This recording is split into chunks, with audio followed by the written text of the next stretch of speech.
Next slide, please. So today we're really just going to dive into all things financial aid, right? So the financial aid process, the types of programs available. So we're going to share some tips for success regarding financial aid. We're going to share some MSJC resources, and we'll have time at the end for a Q&A. Next slide, please. So let's go ahead and start from the very beginning. So what exactly is financial aid? So it's actually a form of funding provided to students and families to help fund their educational expenses, right? And by completing the financial aid application and any other documents required by the colleges and universities to which students are applying to, students may be considered for funds from the federal government, the state government, as well as colleges and universities themselves. And of course, financial aid can be used towards anything that's going to assist you in navigating college, right? So that includes tuition and fees, housing, food, books, supplies, transportation, and again, just pretty much anything that's going to aid you throughout your academic journey. And I forgot to ask in the beginning, but I'm curious to know if all of you here are planning on attending MSJC.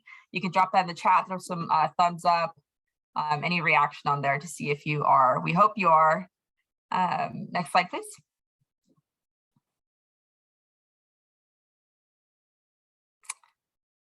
You see Beth's reactions. Thanks, Beth. So when students apply for financial aid, part of the calculation that determines eligibility is taking the school's cost of attendance and subtracting that from expected family contribution, otherwise known as EFC, right? So you'll see this term a lot when you're applying for financial aid. And this really determines the student's financial need.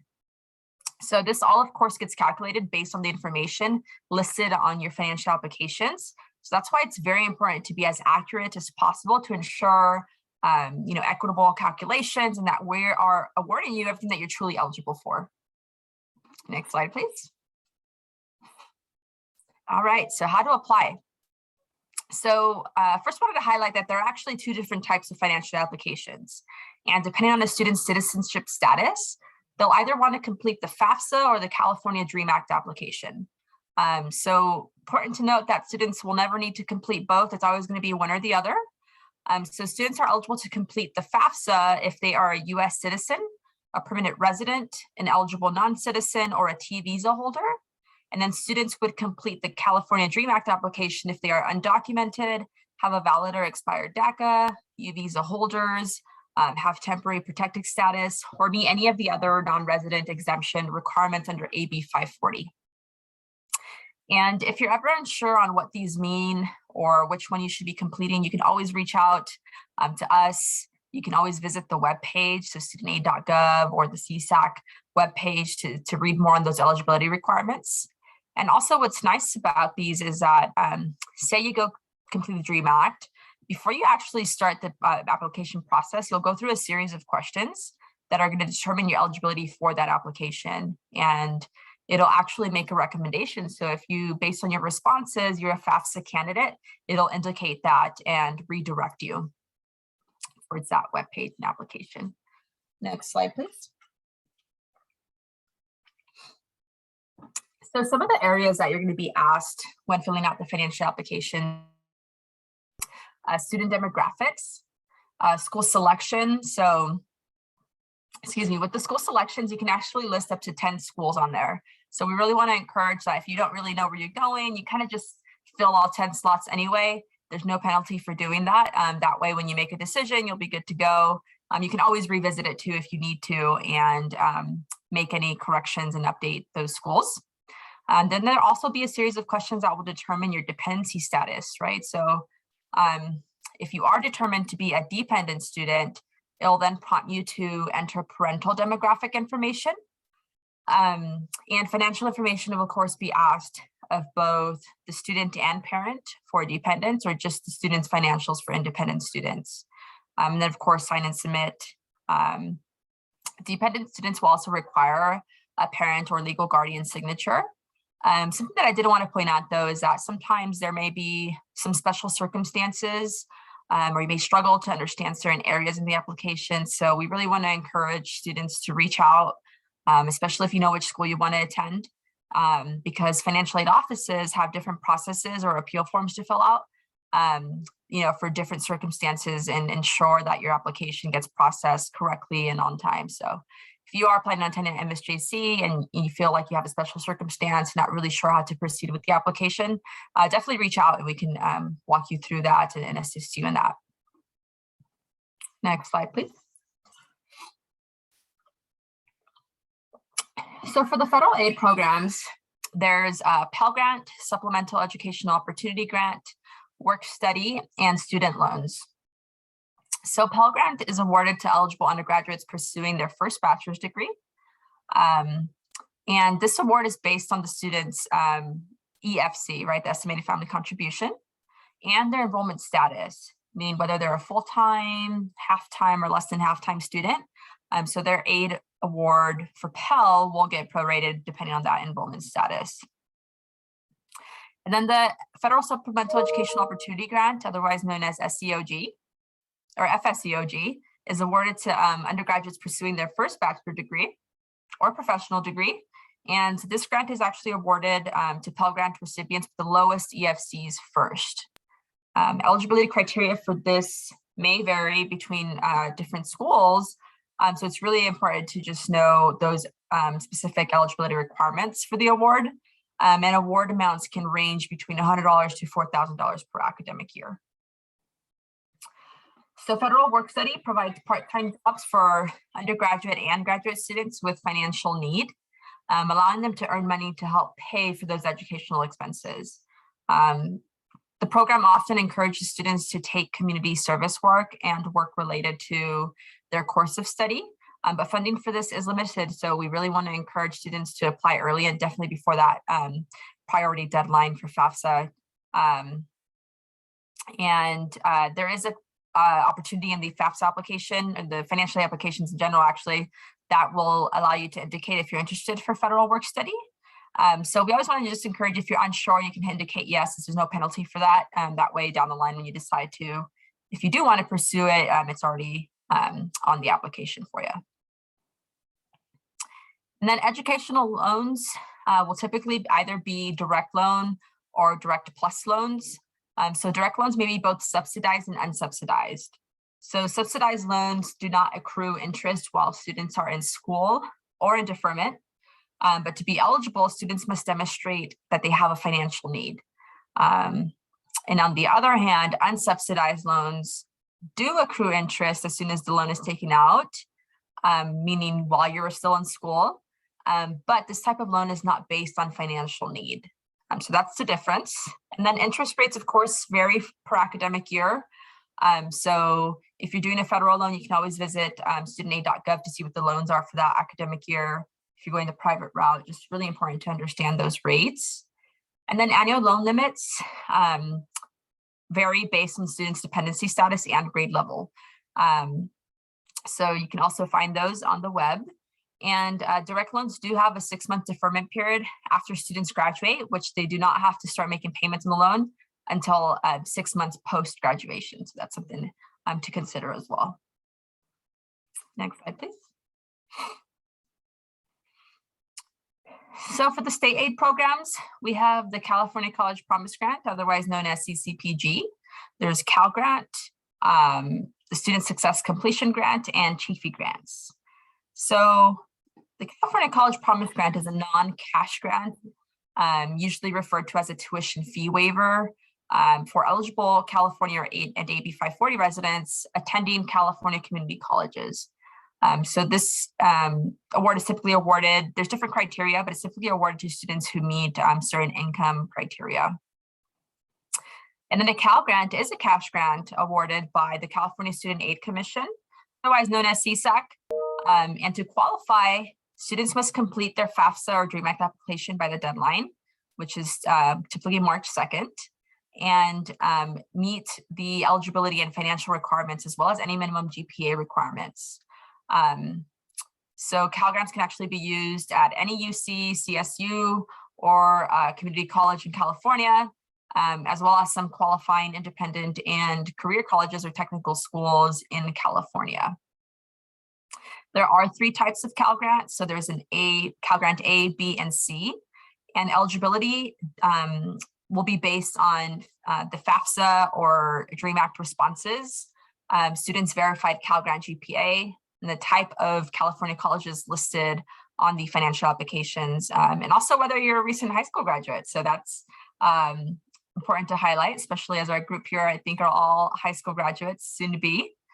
And then Student Success Completion Grant, otherwise known as SSCG, provides students with additional financial aid to help offset the total cost of community college attendance. And it really is designed to encourage full-time attendance and successful on-time completion of an academic program. The funding for this award is, however, limited, and the grant is subject to availability of funds. So, and also, like the California College Promise Grant, SSCG is only available at California community colleges. And the California Chafee Grant Program provides up to $5,000 annually to current and former foster youth for college or vocational training at any accredited college in the US. It is based on available funding. And to be eligible, foster youth must have been in California foster care for at least one day between their 16th and 18th birthday, and not have reached their 26th birthday before July 1, 2022. And that's pertaining to this upcoming academic year of 22-23. And foster youth are encouraged to apply during their senior year of high school. And to apply, you must submit the FAFSA or DREAM Act application and the California Chafee Grant Program application, which Jonica has just dropped in the chat. So if that's something that you're interested in, please really want to encourage you to explore that opportunity. Next slide, please. So there are additional institutional grants available on top of the federal and state aid. So just by filling out either the FAFSA or DREAM Act application, students will be considered for tuition or system-wide fees, gift aid, and the main ones are typically the UC's Blue and Gold Scholarship, the CSU State University Grant, and the California College Promise Program and/or California College Promise Grant. And we're going to talk about the Promise Program a little bit more in the next slide. So next slide, please. The MSJC Promise Program offers up to 2 years of free tuition and textbook assistance for first-time, full-time college students. So we actually launched this program back in fall of 2019, and it has really provided affordable education to students who didn't otherwise qualify for the California College Promise Grant or any other financial aid. So students that are meeting eligibility criteria for the program will be considered as long as funding permits. And there is no additional application process for the MSJC Promise, but students that are interested should ensure that the requirements are being met, and that includes timely completion of admissions applications and financial applications. So that's why it's very important to always just submit a financial application. Even if you think that you may not be eligible, there's so much aid out there, you know, and the MSJC Promise is one of the big ones. So really want to encourage that. So I want to talk a little bit about the frequently asked questions. So next slide, please. So again, MSJC Promise has been a great addition to the financial aid offered at MSJC, and it's received a lot of attention since its launch. And we do have a frequently asked and MSJC Promise page specific for the program on our webpage, which Jonica has dropped in the chat. And I just wanted to highlight some things to keep in mind around the program. So for MSJC Promise, a first-time college student is a student who has never attended a college and whose first major term of attendance at MSJC will be fall of their first academic year in college, right? Did want to note, though, that students that completed concurrent, dual enrollment, or articulated coursework while in high school may still be considered for this program. And being enrolled and completing 12 units in the fall and spring semesters is a requirement of the MSJC Promise program.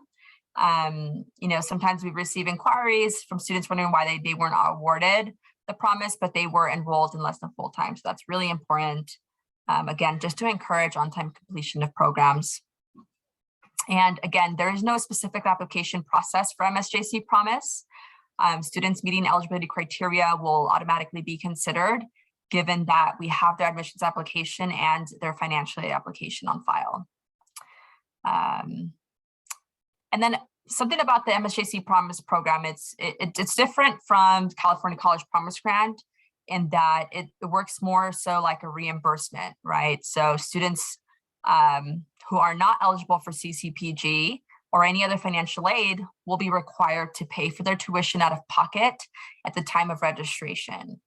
After we review eligibility and a student is awarded MSJC Promise, they'll then get reimbursed for that amount. We've also included a book grant in addition to the MSJC Promise. So students receiving the MSJC Promise will be considered for this book grant as additional aid, which again, no student needs to submit a separate application for. It's going to be something that's going to be determined automatically, again, given that we have the financial aid application on file and the admissions application. So with that, I'm going to go ahead and hand it over to Jonica, and she's going to dive into some important dates, other tips and resources available here at MSJC. Thank you, Susanna. Hi, welcome everyone. Again, my name is Jonica Escobar, and we're going to go ahead and talk about and tie in basically everything that Susanna has talked about. So with all of the information that you now know, which applications are available, which type of assistance is available, we're going to talk about important dates. And these are dates that you're going to hear over and over from us. So October 1st is when the application for the FAFSA and DREAM Act become available. So every year that you're trying to attend school, you are going to have to reapply. So October 1st of last year, when you were in school during the fall term, you would have been applying for the 22-23, which is this upcoming summer and fall. So it's going to be the same process this upcoming school year. So in the fall, while you're either attending with us or any other school and you're trying to receive financial aid, October 1st will be, again, when the application comes out for you to apply for the next academic school year.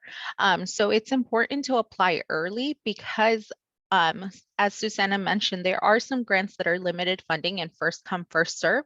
So in order to maximize your opportunity to get these grants and try to get all of that financial aid eligibility is applying early on. The priority deadline for California is March 2nd. So with it, on top of applying for your whether it's FAFSA or DREAM Act, for most of you that are high school seniors, your high school counselor has already submitted your GPA for verification. So when your GPA gets submitted for verification, you're basically put in the running for an additional grant, which is the Cal Grant. So that's why it's important for you to stay on top of these deadlines, which is the March 2nd. And pretty much because you already have your GPA submitted for you, all you have to do on your end is make sure that you're applying for financial aid starting October 1st, but no later than March 2nd. For students that are coming to the community college, there is a second Cal Grant GPA verification date that can be submitted, which is the September 2nd. And this is only for the community college consideration. With that, we do have important dates, which are disbursement dates. So throughout the semester, we do send out any financial aid funds that students are eligible for. So whether that's your cash grants, like the Pell Grant, SCOG, Cal Grant, SSCG, all of those financial aid assistance, we do send out throughout the semester. So I'm just going to pull up over here what that looks like. Oh, wrong tab. Sorry, guys. So under financial aid and disbursements and important dates, we have a calendar of when we send out financial aid. So kind of an overview, what you're looking at is for this spring semester that is still in session, our first payment was January 21st. In order to receive this, students had to be notified and awarded by January 14th. So what that means is Once you receive notification from MSJC Financial Aid Office that your offer letter has been finalized, you will want to know when that happened, because that's going to determine when you actually receive funds. And this is referring to the cash grants, not the California College Promise Grant, because as we mentioned, that is a non-cash grant, tuition waiver only.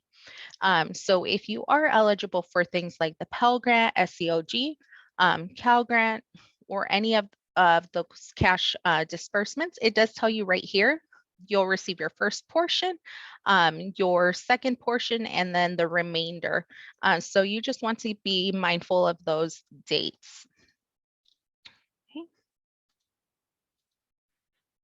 So with the financial aid, so once you have submitted everything, there's some students that get selected for a secondary review process called verification.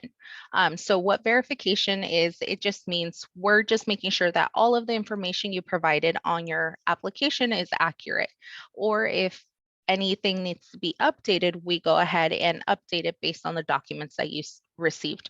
Not all students are selected for verification. It is done at random by the Department of Education. So if you have to submit documents, don't be alarmed. It is very normal for that to happen. So if you do have to submit those documents, we will send you communication, and everything is done electronically. So it goes to your preferred email. And then on there, we tell you to log into your checklist and submit your documents. So you want to make sure that you're checking your financial aid checklist. And in order to get this, you do log into your self-service. So if you're already in the process of becoming a student here at MSJC, your self-service is how you set up like your username and then your password. And in there, you click financial aid, and it should give you something like this. If you do have to submit those documents, you'll see action required. So it will route you to our student forms platform to submit those documents. One very important thing that you want to keep a lookout is there are, depending on which applications you submitted, there may be a drop down with different academic years. So you want to be in the correct academic year. So this upcoming summer, fall, and spring would fall under the 22-23. So you just want to make sure that you're under the correct academic year to get the accurate information. Okay. So if you do see that action required where you have to submit some documents to us, you will be prompted to create a student forms account, and it's an electronic method that we use. So students can submit their documents to us in a timely manner, and it's fairly quick. So if you've never created an account, you will be prompted to create one, and then it will have you put in your information, your email, create your username, your password, and then also like putting your demographics. Please, please, please make sure that you are putting in your government information as is on your financial aid application and also on any of your legal documents, because this will be tied into your financial aid applications. So if your names don't match, your date of birth doesn't match, or your social, anything like that is not matching up, it is not going to let you move forward.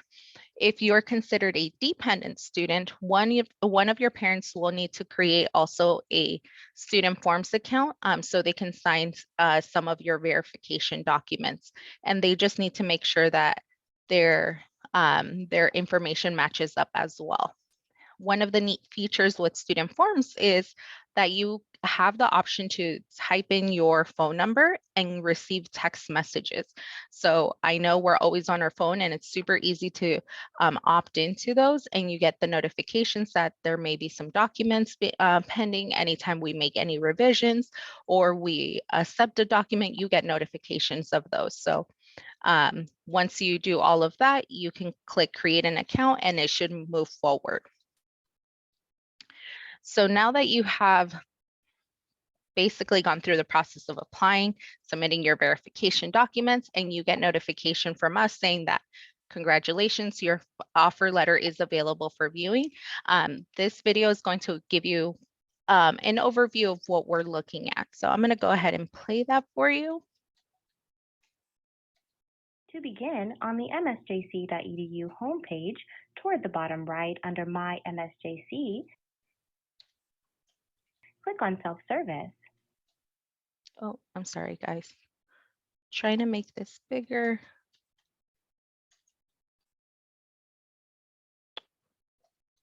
To begin, on the MSJC.edu homepage, toward the bottom right under My MSJC, click on Self-Service.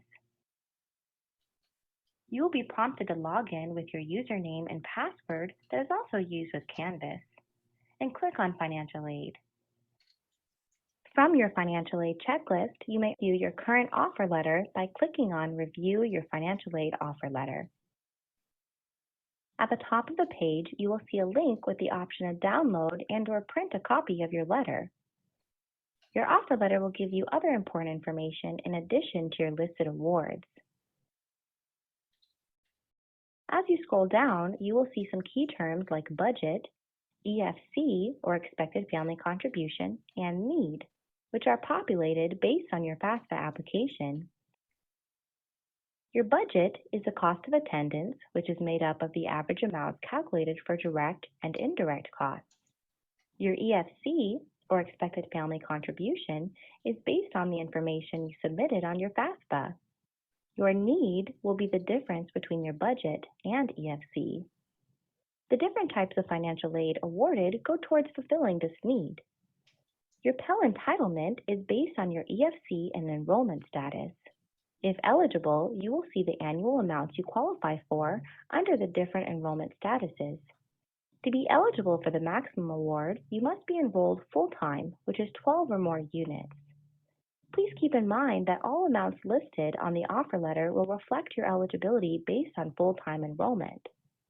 If enrolled in anything less than full-time, the amount dispersed will be prorated according to your enrollment status based on eligibility. Although you may see awards listed on your offer letter, federal aid like the Pell Grant, Federal Work Study, SEOG, or California State Cash Grants like the Cal Grant are affected by Satisfactory Academic Progress, also referred to as SAP or SAP. Okay, so in the video, it does mention at the end SAP or SAP. It stands for Satisfactory Academic Progress. So what that is, it's a policy where we're required to monitor your academic progress.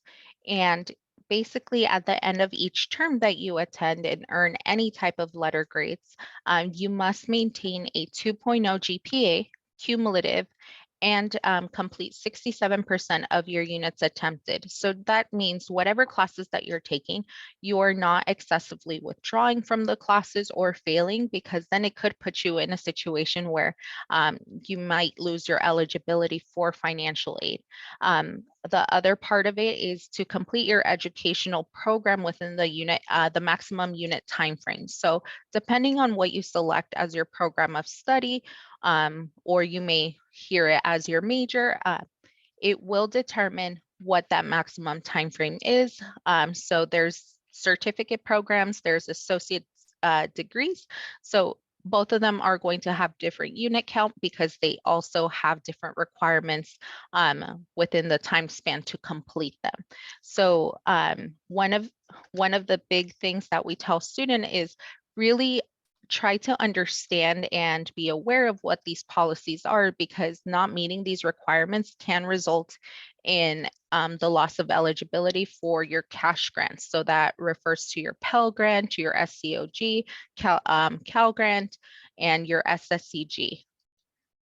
So the different standings, SAP standings, are satisfactory status, which means that you have maintained the 2.0 GPA or higher, have completed the 67% or higher completion rate, and have not exceeded your unit count. If in the case you may fall under where either your GPA is not at the 2.0 mark or your completion rate is not at the 67% completion rate, you will have a semester of warning. During that warning semester, you still can receive financial aid. However, at the end of that semester, if you did not meet both requirements, then you'll be put into a denied status. So if a student continues to not meet those SAP standards after the SAP warning, students would then be denied for further financial aid and unable to receive financial aid. If students do have any documented extenuating circumstances which they would like to appeal for the reason why they were not doing so well or were unsuccessful in completing their classes or maintaining their GPA, students do have the opportunity to appeal. Same thing with the unit maximum status, and this usually means students have gone over the amount of units allowed for their degree. So students may go ahead and petition if they're still working on their degree, but of course you would explain your situation. If a student successfully appeals and gets their financial aid reinstated, we put you on a probation status. Probation status does not necessarily mean a bad thing for financial aid. It just means we're monitoring the classes that you're taking and making sure that you're staying on track to completing that degree. If a student fails to meet the requirements after the SAP probation, or we're still seeing that there's still some difficulty with completing those classes and not being able to pass classes after receiving a probation status, then at that point, any petition can be revoked. So if there's any situation where you feel like you may have to either drop classes or not doing so well, always come talk to your counselor so you can get some additional guidance, and then also come and talk to the financial aid office because we'll be able to give you more information as to how that's going to impact your financial aid. So with the financial aid, so we've talked about all of the requirements to get financial aid. So now you're on track to getting your financial aid. So what happens if you have completed your admissions application and then also have a financial aid application on file? You may receive a green envelope from Bank Mobile. So Bank Mobile is our third party that we partnered with in order to receive or send out financial aid disbursements to our students. And if you do receive the envelope, inside of it, it gives you the link to the refund selection. So you can set up your preference on how you want to receive your funds. And your personal code. So the personal code does get sent in the mailer and then also in your preferred email. So it does give you a couple options. So one of them is deposit it into an existing account. So after we have sent out those funds, it usually takes 1 to 2 days for you to receive it. And this existing account means you already have a setup bank account through like a branch that you're comfortable with. So you would just provide the routing and account number. If you don't have a bank account already set up and would like to set one up with Bank Mobile, there is a Vibe Checkings account. Usually this is the quickest one as far as receiving your financial aid, but also keep in mind they may ask you for additional information because essentially you will be creating a bank account with them. So those are your electronic options, and we do recommend selecting one of them just because then at that point you don't have to wait on any potential delays on receiving your aid once we send it out. So some of the tips for success. So we encourage students to check their email regularly. And we say that because anytime there's any updates, whether it's revisions, updates, we need something from you, or we're just sending out information to, whether it's about upcoming deadlines or upcoming workshops, anything like that, we are going to send those out electronically. So you want to be checking that and making sure that you're reading the communication and then logging in to check your financial aid checklist, because if we do need something else, like maybe an additional form, that's where you're going to be receiving that a notification. Being aware of financial aid dates and deadlines. So as we mentioned, the October 1st, date and then also the March 2nd priority deadline.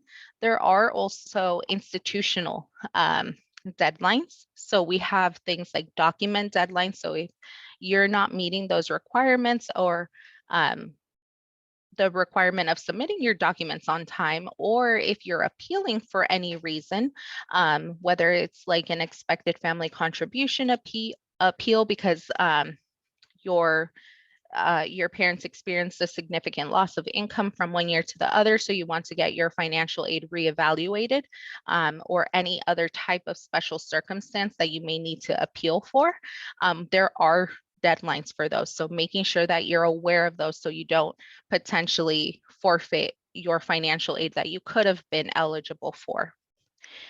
Prior to making any changes, always come talk to us, because we'll be able to give you the information necessary for you to make an informed decision.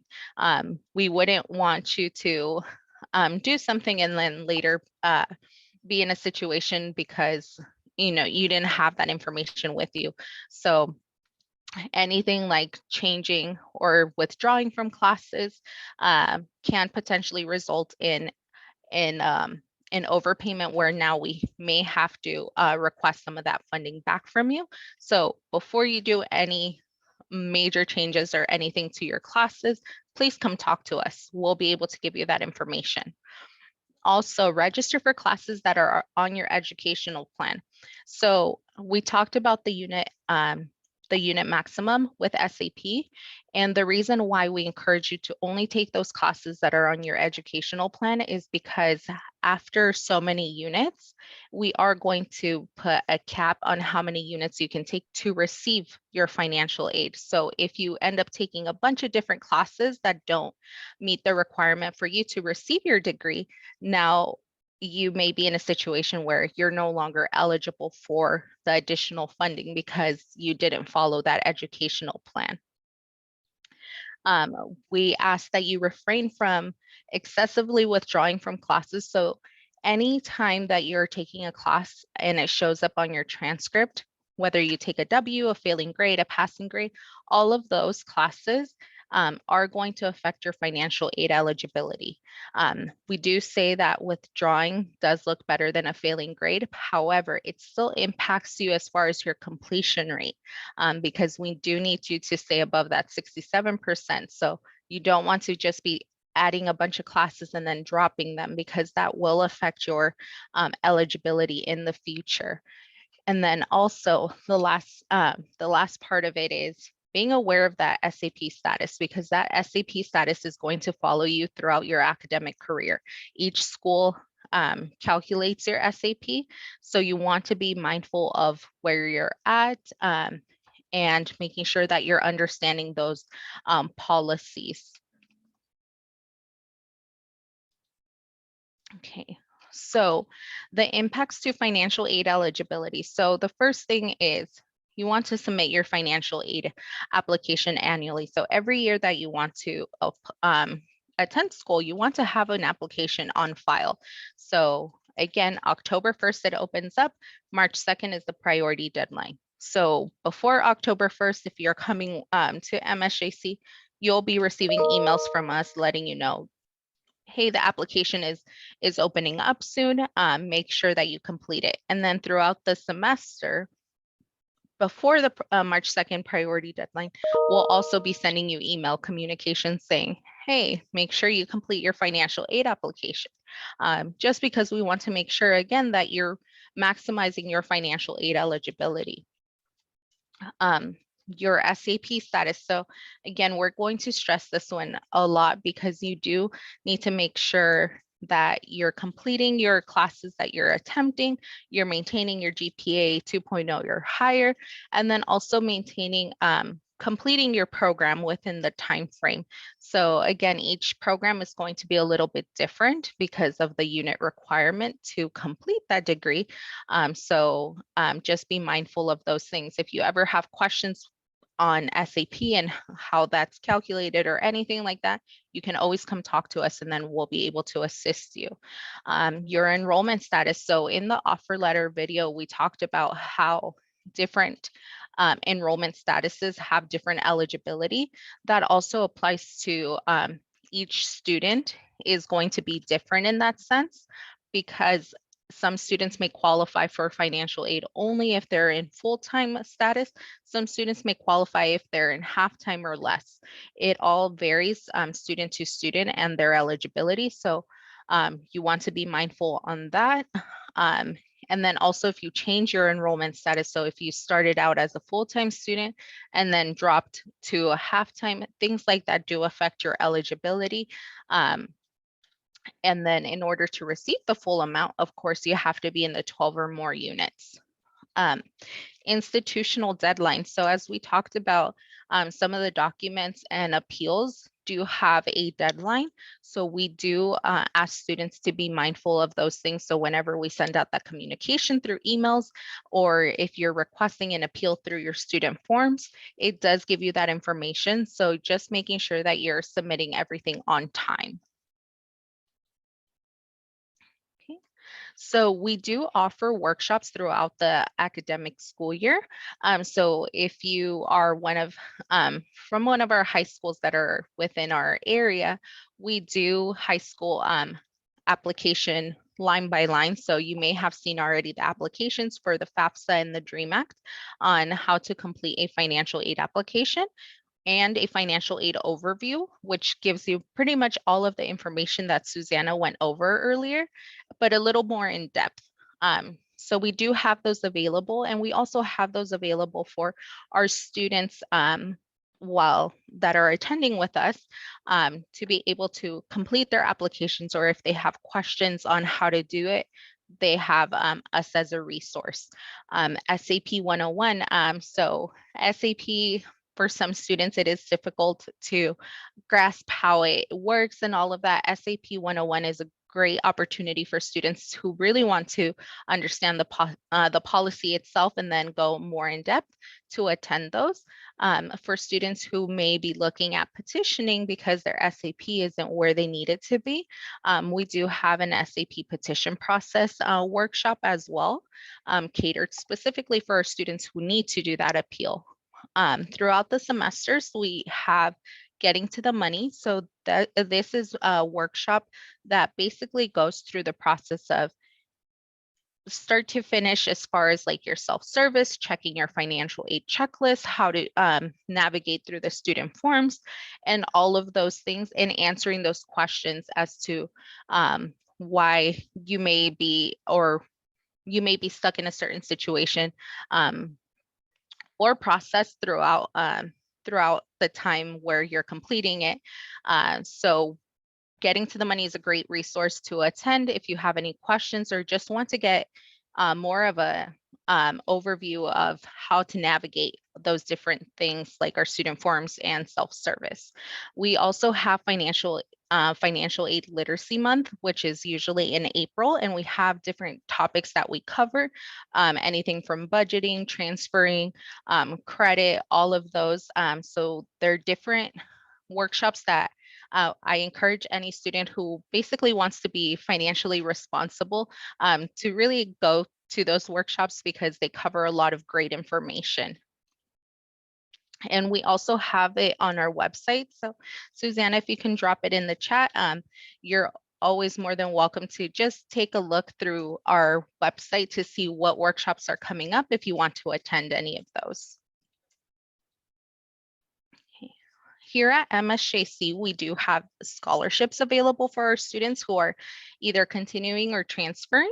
And these are done through the MSJC Foundation office. So students need to complete, if you're interested in this, complete one general application, and it will ask you different types of questions, whether that's what your interests are, what your goals are, any community service, all of those questions, because it's going to try to match you to the different scholarships available to try and see which ones do you qualify for and which ones you may be awarded. So we do recommend looking at that as an additional source if you're looking for some additional funding. And each semester does bring new opportunities, so just keep that in mind.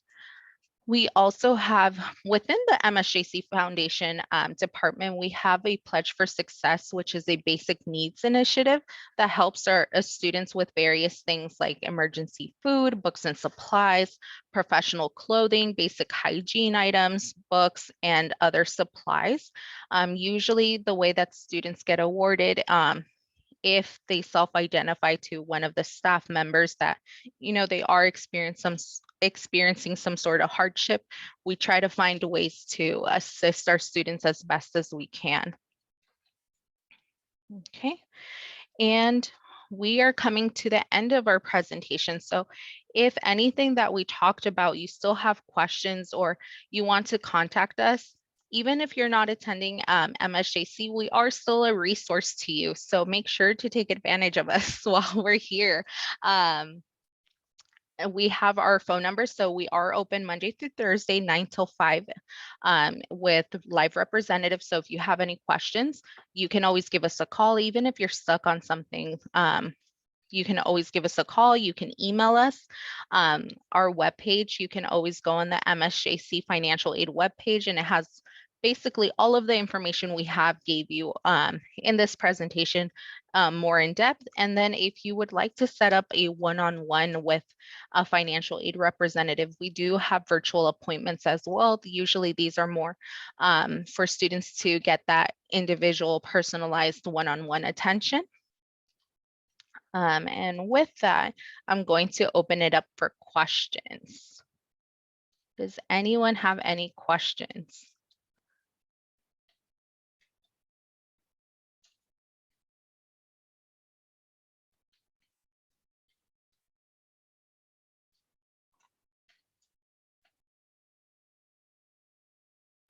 All right, you guys, well, go ahead and unmute yourself but you can certainly type it in the chat. This was a lot, so great. I really hope you learned something new, that you kind of get a sense of how to connect with financial aid. Please always advocate for yourself and follow up on your financial aid. They're busy updating all those FAFSAs right now. And you renew your FAFSA every year you're in college. Do it every year, whether you think you qualify or not, because one year we got the fee waiver and we never expected to. There, I'll get myself back on video here. So, we also wanted to do our FAFSA every year from our college college aged daughters, because we wanted to be offered scholarships and loans at the other universities, because they were headed over there transferring from MSJC. So just some other, sort of food for thought. They look at more than income for eligibility, and you might not get the fee waiver this year, but you might get it next.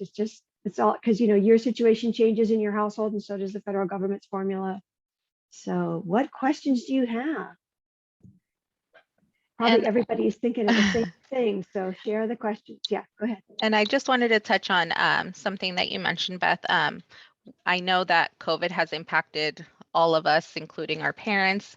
So if you had any changes where your parents had an unexpected loss of income that has significantly changed income, anything like that, you are always welcome to contact us to see if we can reevaluate your financial aid eligibility, because we know that as the financial aid application right now, it is asking for income of 2020. However, a lot of students and parents were impacted during 2021. So there is a possibility of getting those special circumstances considered. So just keep that in mind, that there are different routes that you can take. So even if you think that you may not qualify right now, there is a possibility that we can try to reevaluate your financial aid.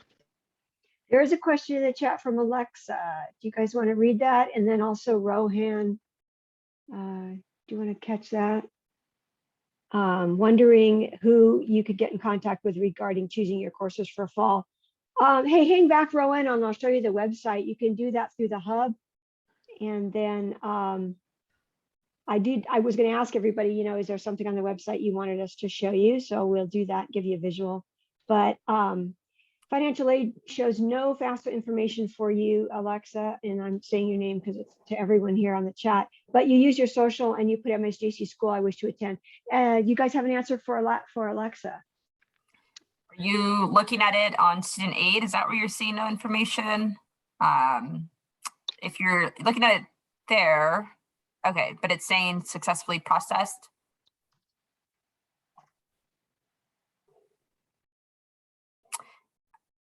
Kind of like Beth mentioned. So when you submit your financial application, it's going to be sent off to the schools. Okay, so it's saying no, says it has no information. Maybe they have, you haven't updated it yet, or I don't know. Typically, when you submit successfully, that'll you'll be able to see the applications right now. 21, 22, and 22, 23 are open. So you're seeing two different tabs. So for 22, 23, if you filled it out, you want to see a congratulations message. I think it says verbatim, like successfully processed. And kind of like Beth mentioned, MSJC, we haven't started reviewing the 22, 23 just yet. So award letters aren't finalized. So that's why maybe if you're not seeing any aid just yet, that could be why there's a delay in that. But definitely want to confirm that when you're in studentaid.gov for 22, 23, it says that your application has been submitted and processed. Yeah, just to add on to what Susanna was saying, once you do submit your application, it does take about 3 to 5 business days for it to be processed and sent to the schools. So if it's been longer than the 3 to 5 business days, and we, let's say you submitted it with MSJC as one of your schools, have not sent you a communication that your financial aid application has been received by us, you may want to go ahead and follow up with us, because we may need to look a little further into it and see what's going on. I also did get a direct chat. So a question is, if you're doing full time, which is 12 units, how is it possible to work a job and maintain school, study, and work balance? Which is a great question, because we actually have, that's why we encourage students to do the work study program, because these jobs are specifically catered for our students, and supervisors are super flexible with our students, trying to make sure that, you know, the best interests of the student is taken into consideration, which means allowing them enough hours, but at the same time, making sure that their studies are priority. So highly encourage doing the work study program. We also have district funded positions on campus. So anything that you will find MSJC like on campus to work through MSJC in a student capacity will be flexible to the student's needs and also the department needs, but they do try to work with you, and supervisors, I want to say that I haven't heard any complaints from students saying that their supervisors were unwilling to work with their schedule or anything like that. So I highly encourage to look at those.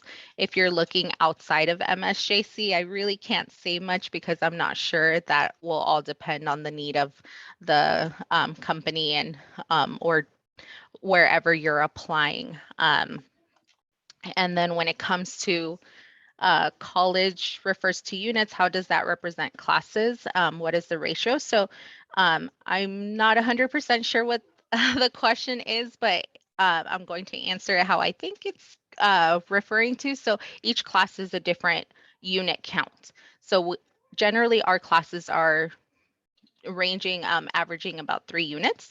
You have some courses that may be a little heavier, which are usually like your math, your chemistries, your science courses, which may be 4 to 5 units. So anything like that, it does tell you when you're registering for classes and looking at those, you are going to see how many units. So each student will take however many classes or units they feel comfortable taking. So if there's any situation where you feel should be taken into consideration, you want to tell that to your counselor when you're going over your education plan, because they'll be able to take that into consideration and basically put your classes in an order where it's manageable for you. They do give you that formula in the online orientation. So be sure to do your online orientation. And then typically counselors know that formula as well. It's been so long that I did orientation that I don't recall what that formula is, but there is a very much a section on time management. So you can do that online orientation again. You can find it at the steps button at the top of the homepage. It says enroll now. And then I think it's step 7 or 7, 6, I'm sorry, 5 or 6. And the link to the online orientation is right there, but it's also from within your self-planning portal. Or give me a call, I'll help you find it. But yeah, we definitely want you to understand time management. On my own, I've seen kids do it all the time, students do it all the time, and my own kids work part-time, take classes full-time, 12 or more units, and work a part-time job too, and they had time for everything. They were busy, but they did it, and there was so much help at MSJC along with pre-tutoring and first-year experience like you're going to hear from next. And you're going to be amazing. Lots of awesome sauce on all of this stuff. You guys are all made of MSJC legends, including our presenters from financial aid. So what other questions do you have before we move on to our next presenter? I have one more in my private chat, which says, so if we're eligible for first year, the tuition is going to be free. So what the MSJC Promise program, the way that it works is it depends. So if you are completing a financial aid application and you qualify for the California College Promise Grant, which is separate, that's the tuition waiver, then at that point, it automatically waives your tuition and you would only be responsible for the mandatory student fees. If you submitted a financial aid application and based on the results from your financial aid application, you do not qualify for that tuition waiver, then we basically put you in under the category of MSJC Promise program to see if you meet all of those requirements to be awarded the Promise program. So the difference with the Promise program is that it works as a reimbursement program. So you would pay for your classes up front. And if you meet all of the requirements as listed in the MSJC Promise program webpage, and then also joining FYE for priority consideration, and we'll be hearing about FYE in a little bit, then at that point, if you meet all of those requirements, then you would basically get a reimbursement for the classes that you have paid out of pocket, but you do have to meet all of the requirements.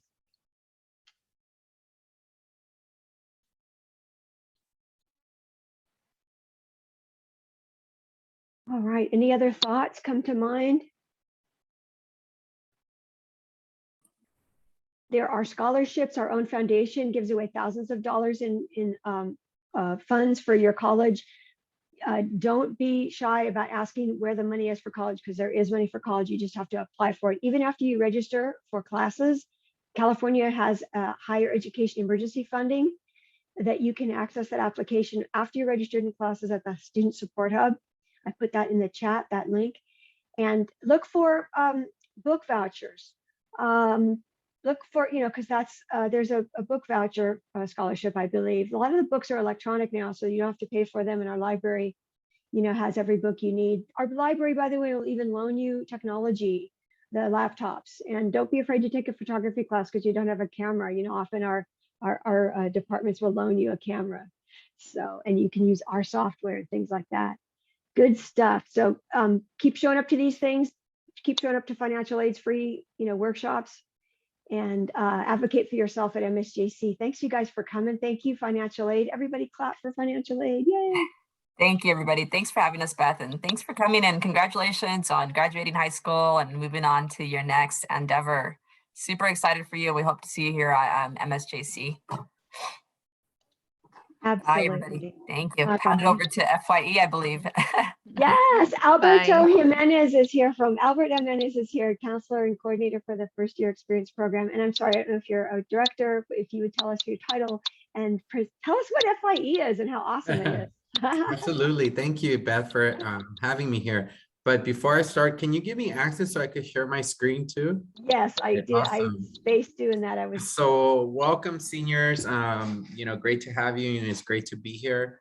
I'm sorry that I'll be the only one from the team presenting today. Earlier in the early session, they saved me today. We're great FYE navigators. I've just been doing in-person meet and greets here with the district. And so we're in full-fledged recruitment right now. So we'll be talking about what is FYE, why join FYE, why join Summer Bridge, why take a student success seminar and things like that, right? And all these things lead to a road of success. And so that is what we're all about, is helping you become even more of a successful student while you're at MSJC. Also, sometimes when you think about college, It might seem scary, it might seem like really big and things like that, but we're here to support, and not just FYE, but the two presenters that were here, and Janica, and what was the other lady's name? Beth, forgot her name. Susanna Meza for Susanna Meza, financial aid. they're Yeah. amazing. Yeah. We work in close proximity when it comes to questions about financial aid and collaboration and things like that. And we have our outreach guru here, MSJC Beth Bowles, who bleeds the black and red, right? And so she plugs me in these events, which I'm excited. And hopefully in the near future, we'll be doing a lot more of these in person so we can see your lovely faces and things like that. So a little bit about me. I'm the faculty coordinator for the first year experience program. This is my second year and being in this role, and I'm very excited. So let's go ahead and get started, and that way we could get the ball rolling on the presentation. And then if you have any questions, feel free to drop those questions inside the chat, and I'll try to answer them as we're moving along. Okay, so what we'll be covering today is what is the first year experience program, what are the benefits of the program. I'll be showing you pictures of meeting the team just to give you a visual, who your FYE counselor is for the next academic year, who your FYE navigators are and what they do, how we serve you during your college journey. Then we'll go over to the website and show you how to apply to be an FYE student, give you a little bit of information about the Student Success Seminar, also the difference between another course, which is a 3-unit wonderful course that preps you for college, called the College Success and Career Readiness course, the kinds of events that we normally do throughout the year, and maybe looking forward and what we'll be doing for the academic year of 22-23. So with that, we're going to go ahead and get started. A lot of what we do is to try to guide, okay? Try to guide and facilitate. And when I mean by guide you is guide you when you have questions about identifying a career or major pathway, okay? So we want you to feel comfortable and looking out and seeing what career or major, or even an institution outside of MSJC, like a private university or a CSU or UC, that you have an idea that you would want to go, or a career that you would like to do, or a major that you would like to declare. We're here to support you, and we're here to advocate. So that's really what the FYE program really serves. And so some of the benefits that we have with the program is giving you early registration. Okay, that may not mean a whole lot right now, but when you're an MSJC student, you're a college student, early registration is the world. And I think Beth could, testify to that. You get your jump start and you get access to your classes, to choose your classes. And some of you were already asking about part-time work and things like that. So if you have access to as early as you can to your schedule, you're going to build classes around, your own schedule with work, your lifestyle, things like that. Okay. Summer Bridge is something that we're also right in the middle of, launching. And it's a one-day event that we have, and it's designed to help you transition from high school to college. We give you and we assign an FYE counselor to help you with, your academic and personal counseling and career development. Having a counselor immediately is so important. When you think about how many students we have to a counselor, it ranges from 700 to 1,000 students per one counselor. So to be in a program that a counselor is there throughout the year, that's really, really neat. We have FYE navigators that are there as peers to help you and guide you with any kind of questions that you have, even how to access your email, or how to navigate through Canvas, which is our online portal system. We have FYE workshops and events throughout the year, and those events really are geared to prep you for your student and college life. So what are some areas FYE can assist you with? We just talked about Summer Bridge, explaining that clear curriculum pathways to career and employment. You'll be assigned an FYE counselor. We tried to guide you to different learning community resources like the Learning Resource Center, which houses supplemental instruction leaders and have tutors for a variety of courses and things like that. We get you signed up to a non-credit, Triple S 990 course. That's the Student Success Seminar. And, when you think about our seminar that we offer for free, it's 0 units, it's at no cost, no textbook to purchase. And it's really there to help you learn more about yourself and what would you like to do while you're at MSJC, okay? We try to identify and really try to link you to faculty, particularly faculty that are of your interest area, like your major or career, so that you start building a network and things like that, okay? Something that we're looking for next year is bringing guest speakers to come on campus, to meet with you, to chat with you, to talk about leadership, to talk about their experience as college students, first generation college students and things like that, talk about career explorations. So a lot of that going on. So this is the FYE team, and that's gonna be your go-to peeps, okay? And there's me as the program coordinator. There's Diana Serrano, and that will be your FYE counselor throughout the year. She's awesome. She's been with the program over 6 years. Then there's Giselle Morando and Alexia Hernandez, who are FYE navigators. They just started as FYE navigators this spring semester, but they're not new to the college.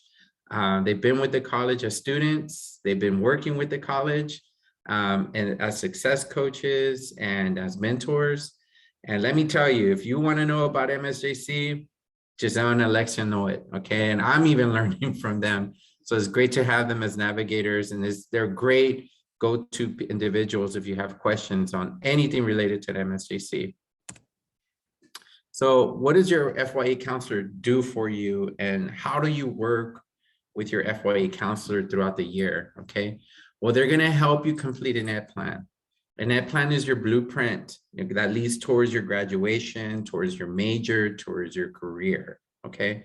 We wanna make sure that you have a clear blueprint that leads to a certificate, that leads to graduation, and that leads to or transfer, okay? So we wanna make sure that the time that you're spending at MSJC is structured, is organized, and it's your plan, okay? So it's your roadmap to guided pathways, to college culture, and as I mentioned, graduation. So her role is there to support you in your academics and your career interests and your transfer interests. They're also there to hear and listen and to provide counseling, whatever adversity you might have in your personal life, crisis, okay? Your FYE navigators, they're like your peers, okay? They're your go-to people. In case you wanna have something that you feel you would like to just have a peer to talk to, okay? So the FYE navigators work with you to navigate the college process, the technology, direct students to various programs and services offered on campus. Like again, some of you might have questions about EOP&S or have questions about student employment and things like that. So our navigators are there to offer that kind of support and information throughout the year, okay? So some of the top 5 reasons to join FYE. And this is probably really true. And even though we've put these on our presentation, they're still very relevant and they're still very true to the program. So one of the reasons, and one of the top reasons, is students that are part of FYE successfully complete transfer level English and college level math. A huge part of that is that we do stay connected to you. We ask you how you're doing. We refer you to tutoring. We refer you to academic support. We, at the beginning of taking an English or math class, we try to guide you to a class that has embedded tutoring, which has tutors inside the classroom or has supplemental instruction. So again, we try to get you to be ahead of the game, okay? You get early registration, which leads students to reach their 30 units faster, okay? On average, every year you should be finishing up, 30 units to get you towards that 60 unit plus unit count to get you to graduate and transfer. That's equivalent to 2 years. Our FYE students are twice as likely to earn their associate degrees within a 2-year time period. Again, it's very relatable to that number 2 reason. They're likely to persist, okay, after their first year into their second year. So we see a lot of our FYE students come back, and we see them on the radar at MSJC. Why? Because you know the college culture, you feel comfortable. There's while there might be pressure and things like that, you know the system. And last but not least, our FYE students are likely to transfer to a 4-year institutions because of all those top 4 reasons before that. So these are some of the testimonies that some of our students, particularly our alum, and I'll start with our number 3 because he is about to graduate this year and transfer to Cal Poly Pomona. When he came to our FYE program, he self-declared already to be an engineer major, and he's already going to one of the top universities that has engineer background there. So as Roberto Macias, he mentioned, as a student who was making the transition from high school to college, the FYE program gave me a foundation for success by getting the classes I needed, helping me meet with a counselor, and creating an educational plan for my 2 years at MSJC. I cannot thank the FYE program enough for helping me transfer into a university to finish my remaining 2 years, Robert Macias. So we're gonna see him graduate soon and get his diploma. And we're still gonna be offering him all kinds of love and support, even from afar. Another one talks about our popular FYE counselor. As an FYE student, I came to MSJC prepared. I had the most amazing counselor, Diana Serrano, who guided me throughout my whole college journey. I transitioned and adapted well at MSJC because of the FYE program, Brianna Rios, okay? So one of the things that very easy process, to do, there are just 5, we ask you to attend. We do host info sessions throughout, till August. In case you have any questions outside of this presentation related to the FYE program. We ask you to apply to MSJC when you apply to the CCC Apply. We ask you to submit an FYE application on the FYE website, which I'll show you. The other thing is sign up for and attend the Summer Bridge program, which will be from June to July, and it's a 1-day event from like 9 to 2. And then we also ask you to register into a Student Success 990 seminar. Again, that seminar is free. Or if you choose, or if you want to join or are part of Puente or Umoja, or you're an athlete that is part of the student athletics program, you could go ahead and sign up for the College Success and College Readiness 100 course. It's a 3-unit course. It transfers to CSUs. And we have great instructors teaching those courses as well. So some things to consider. Okay, and so a little bit of what it is, and in terms of what the Student Success 990 course is a 0-cost entry course for all FYE students designed to introduce college culture, academic success, and strategies. This course is designed to develop thinking strategies that can be used for lifelong problem solving in academic, social, and personal life. And actually in the fall, I'll be teaching 2 sections. So if any of you are interested in joining me, I'll be teaching one at Menifee and the other one at San Jacinto. And it's students who have also taken the College Success and College Readiness 100 college are also eligible to be part of the FYE program if you've already taken that and you're part of dual enrollment or concurrent enrollment, okay? And the Scissor 100 is, like I mentioned, it is a 3-unit fee-based transferable course. If you're a part of another program, as I mentioned before, like Puente or Moja, this course, you'll need to take it in the fall with your cohort there, okay? And so some of the questions we often get asked by students is, I've taken college core classes before. Do I qualify for FYE? Yes, anytime. Any first-time students qualify for FYE. When is a good time to apply for and meet with an FYE counselor? Today, after we're done with this presentation. I took classes in high school. Do I qualify for FYE? Only if you were a dual and concurrent student with MSJC, you do still continue to qualify for the program, okay? And this is the information on FYE. If you have questions about the Summer Bridge, the FYE Summer Bridge program, you could email us here at fya@msjc.edu. But for the most part, it's a free one-day in-depth orientation for FYE students on college life. Students will learn campus resources and college culture, learn how to register for classes and meet peers virtually. You'll be meeting your fellow FYE colleagues, but also you get to interact with a few of our leaders that will be presenting and reporting out on transfer, on financial aid, on career and ed and things like that. So it's a good time to also start getting to know people, right? And here is the information. If you we'll go to the website right now. Let me just switch over to that. And so that way you have a little bit of background of what the website looks like, okay?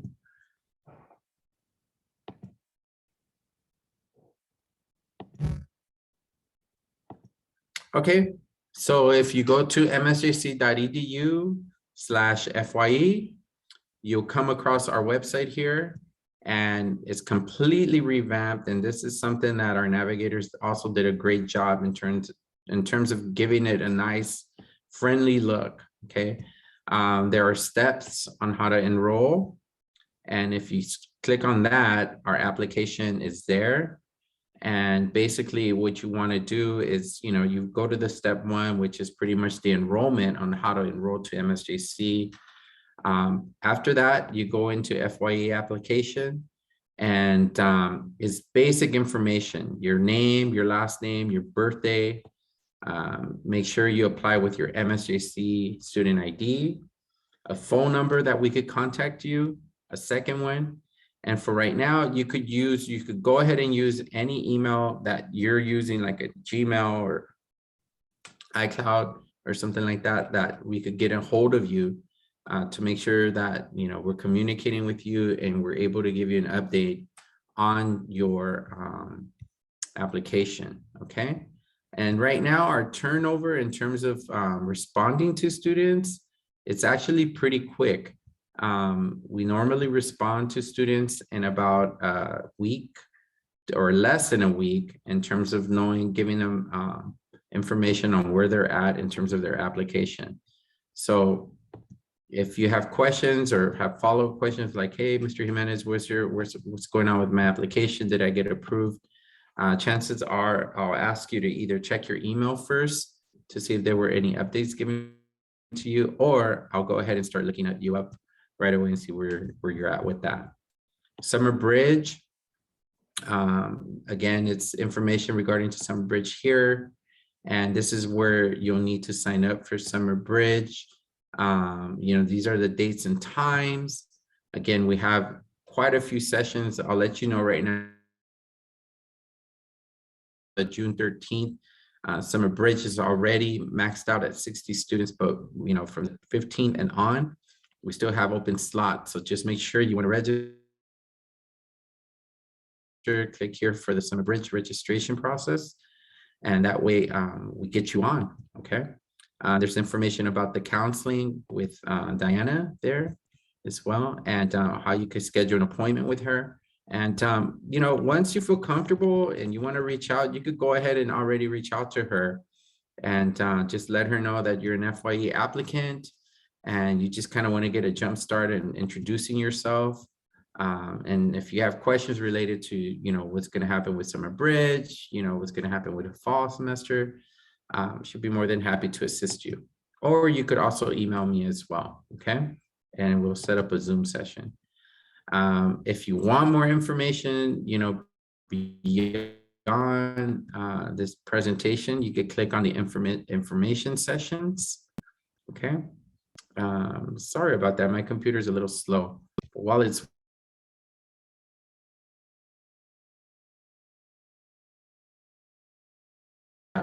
with me and ask me more, there's my email there.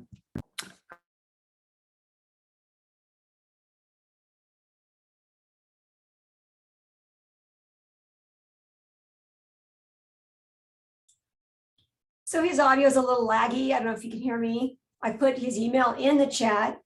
And of course, the MSJC. Let's go ahead and skip that for right now, just for the sake of. Yeah, he's back. Okay. You're a little laggy, Halbert. So I was just putting your email in the chat. And then I'll put the FYE website in the chat too. Any questions until we get him back? Oh, he froze, I think. Well, actually, I think he just accidentally left. Yeah, I think he froze. Hi, Ty. Sorry, you broke up too. I guess everybody's connection's a little weird right now. Any questions about FYE though, until we get him back? Was that helpful to see the website and how to connect with them?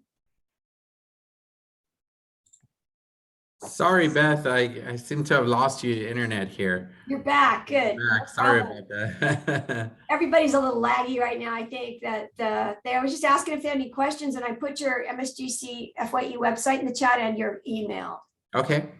Let's see. I think I'm just about Go ahead and, yeah, can you still share your screen again? Thanks for coming back. Yeah, no worries. Yes. Actually, it's a host disabled participant screen sharing. So let me get you back. Okay. Thank you. And thank you all for being good sports about it. I learned this in the pandemic episode 1 or season 1, if you will, a term called glitch out. I thought it was so funny. So we sometimes glitch out, but you're back, and I think you have host again. Okay, so we talked about that already. And so when we're asking now students, when you apply, we want to make sure that you apply by May 31st, especially if you're interested on getting ahead and getting early registration. A lot of that is because we coordinate with our enrollment services department and sending them the list of approved, accepted students from FYE, sending them that list over and making sure that those students get early registration for fall, okay? And then once we get that, you should get an early registration right around late June or something like that. And then you're able to apply for your classes for the fall semester. So we're all, and just to give you like a general idea of where we're at in terms of approved students that will be joining our program, we just signed in over 350 students into our FYE program. And that's a great number, particularly because we're like in May 11th, right? And about a month and a half going into our recruitment. And I can't say enough thank yous to Beth and you know, outreach for giving us plugins like this to help us spread the word. So this is our contact information, you know. We have an email at fye@msjc.edu. Normally somebody gets a hold of you within a 24-hour period. So if you have a question today, you'll be getting a response the next day. So don't worry about that. I'm always checking that email account as well. We have our website, msjc.edu/FYE. We have an Instagram. Our navigators got me into opening up a Twitter account. So they opened up a Twitter account. I have so many social media. So that's the most up-to-date one. And so they're also working on a TikTok sometime soon as well. So you know, their social media is, sorry to make my camera wonky. Their social media is great. They do a lot of good efforts. Yeah. So it's fun to follow them, you guys. So a lot of what we're focusing on now is, like I said, I think moving into the fall semester. And I want to give you all experiences that you had in high school in terms of engagement. So we'll be working a lot over the summer on trying to bring you on our campuses, right? Not just San Jacinto, but Menifee, but also Temecula, and try to be creative and trying to, and we want to hear from you all too. Like, what kind of events would you like to have on campus? You know, it doesn't always have to be about academics. It could be a social activity too, where we could have like a luncheon or a pizza party or something like that, and we get to know you personally. Host a variety of just activity events. And, you know, one of the events that our faculty are asking a lot about is actually getting to meet you all. So maybe have a social day, kind of like an informal social activity where we have, again, like a luncheon, and you get to meet different faculty from different departments and let them talk to you about what it is that they teach, and, you know, their teaching styles and things like that. And then you ask them questions, okay? Another activity that I would love to do on campus is to host a FYE alumni panel, where we have students that, you know, were part of FYE and they've already transferred, but they are there to share out their experiences as FYE students and MSJC students. And again, and then offer that time where you're asking them questions as well, okay? Let's see, I'm going to jump into any chats, and if anybody wants to go ahead and add any questions in the chat, you know, I'm leaving it up open right now. Yeah, Desiree's asking if the recording will be available in the next few days. Not the next few days, give me about 10 working days to upload this, but yes, it'll be available at the YouTube channel, MSJC's YouTube channel. And you can find the link to that in our other social media at the MSJC homepage. Scroll down to the very bottom and look for the YouTube icon. Give me about 10 days to upload that, but yeah, we're planning, I'm recording this one and the sessions we did yesterday. Absolutely right. Thank you for asking. And then Brandon asked, I did answer it in the chat. Okay. But he asked, if I take a summer class, will I be eligible for fall? Yes, you're automatically a continuing student. So you just check your MSJC student email or your personal email. I'm not sure which. I think once you register for classes, you activate your student email. So it's up to the student to check their email to see what date and time you register for fall. No one will register for fall before 4th of July weekend. Okay, but after that is when we all start registering for fall classes. So if you don't see a registration appointment there by July 1st, you know, please connect with us at the hub. You guys got to use that hub right now. It's really convenient to connect with us at a virtual welcome center or with all departments from the comfort of your home. Otherwise, you have to come to campus, and we'll definitely help you if you do that. So that's Brandon. I hope that answered your question. What scared you, Ty? I'm sorry. I just got your email. What do I do to confirm the times we are meeting? Okay. Brandon's asking if he'll still be eligible for FYE in the fall. Can you answer that one? Yes, Albert? you will be. Yes, you will be. Because you're just taking a class in the summer doesn't mean that, you know, you're jumping into a sophomore status, right, buddy? So of course, we would love to have you. Okay. So I just responded to you right there. Oh, cool. Okay. To answer your question, the reason I'm scared is because Mr.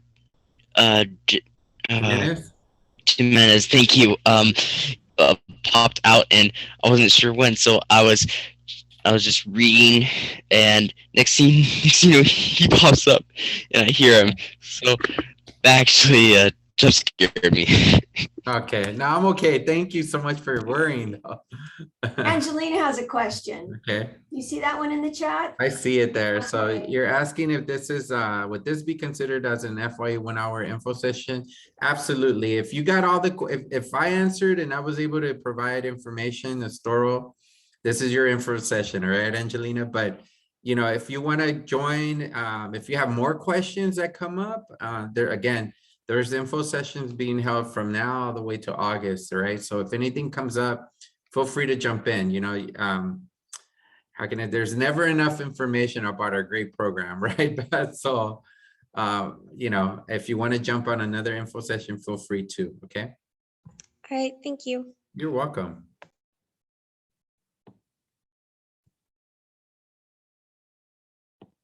Any other thoughts or comments? You guys get Albert while he's here. Is there anything you'd like to see at the website? We're happy to share our screen again. Yeah, I mean, like I said, you know, this program is built around you and your experience, okay? So, you know, I'm hoping that, you know, this cohort really takes to the initiative of coming on campus and, and saying, hey, Albert, we would love to meet the FYE staff in person. We now, guess what? This, and something I missed out on, Beth, to tell you, we'll be having an open house over at Menifee, because you're gonna be having your own space in building 501 over at the Menifee campus. And so, you know, we would love to have you come over, walk through it, introduce yourselves, get familiarized with the place, know that it's your hub while you're at a Menifee. We're also going to be having kind of like a soft, also like open house over at the San Jacinto campus, because not a lot of our students know that, you know, they have a FYE space over at that campus as well. And I'll be there, and there'll be 2 days when I'm at Menifee, and then there's 2 days when I'm at San Jacinto. And maybe that Friday I'll be here at Temecula. I'm currently right now at the Temecula Valley campus. And so while there's no space yet dedicated for FYE, this is a good time for you all to advocate for your space at Temecula for those folks that live nearby. But yeah, really next year we're kind of focusing in on student engagement and giving you all that sense of normalcy back. Okay. You know, and when you see us on campus, give us a wave and say, hey, I remember you. You helped me with this or that. It makes us feel good, and it's very gratifying to know that you got the help you needed. And keep asking questions, right? Okay. Keep advocating for yourself in college. It's important you do that. But I just love MSJC for that reason, that you can't walk across campus without somebody saying, hey, do you need help? Did you get what you needed? Kind of thing. Everybody's here to help students. We're all for students, for sure. Absolutely. Absolutely. And Ty, thank you. Okay. I'm glad we were pretty straightforward and gave you all the information. Okay. And even come by and pick up some swag and stuff. We always have some kind of swag, and we would love our FYE students to, you know, pick up some swag in the form of a t-shirt or something, you know, but we're always giving away stuff. Okay, yes, Thank you you, guys, if you got Angelina. what you needed, you can head out, but we're going to Yes. stick around, or I am at least, stay behind and answer more questions if you'd like. Thank you, Albert. Everybody clap for Albert. No, And thank you action for buttons, right? coming. Show him some love. Appreciate it. And Thank appreciate you you. coming out. Thank you again, Beth. You're welcome. Okay. You know your time's valuable, so thank you. And again, I'm going to stick around, you guys, but if you got what you needed, you can head out. Thank you, Sophia. That's awesome. All right, Beth, I'm out to San Jacinto now for another event, but Wow, thank you he's so in every much. corner of the district every Yeah. day, you guys. So we know you're working hard. Thanks. All right, graduates, have fun at your graduation. Congratulations, and enjoy your prom, your grad night, and all that great senior stuff that's coming in the next few days, right? Have a good one, folks, and see you future Eagles soon. Bye. All right. Thank you very much. I hope you have a welcome. nice day too. Thank you, Yeah, Ty. welcome future Have a- Eagles. Thank you. All right. Bye. Thank you. Bye.